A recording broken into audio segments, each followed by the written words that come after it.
కోతులకి గుర్తు ఏంటంటే మామిడి చిగురు చూసుకుంటుంది. చూసుకుని నన్ను ఎవరైనా పిలిచారా, కచేరీ చేయమన్నారా, మైకు పెట్టారా, ఇవేమి చూడదు. ఒకరు విన్నారా వినలేదా దానికి అవసరం. ఆ చెట్టెక్కి కూర్చుని అలా కలపూజితాలు చూస్తూనే ఉంటుంది. అది మామిడి చెట్టు మీదే కూర్చుంటుంది. దానికి అదే ప్రీతో తెలియదు. మామిడి చిగురు వెళ్ళిపోయి అదేపోతుంది కోకిల. ఆ చిగుర్లు తింటుంది, కోకిల కూర్చుంది. ఈ మామిడి చెట్టుకి ఈ కోకిలకి అనుబంధం. ముందొచ్చినటువంటి చెట్టు రాముల గారు, ఆ వెనక వచ్చిన కోకిల శంకరాచార్య గారు.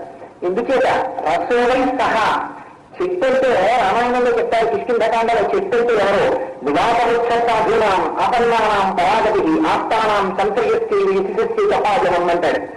అది చెట్టు అంటే పరమాత్మకే చెట్టు అని పేరు. ఆ చెట్టు కింద వెళ్ళినటువంటి వాడికి నీడనివ్వాలన్నది ఒక్కటే చెట్టుకు తెలుసు తప్ప, వచ్చిన వాడికి నీడ ఇచ్చేటప్పుడు వచ్చిన వాడి యొక్క విద్య, వచ్చిన వాడి యొక్క జన్మ, వచ్చిన వాడి యొక్క వృత్తి, వచ్చిన వాడి యొక్క ఆర్థిక స్థితి ఇదేం చెట్టు అడగదు. తనకి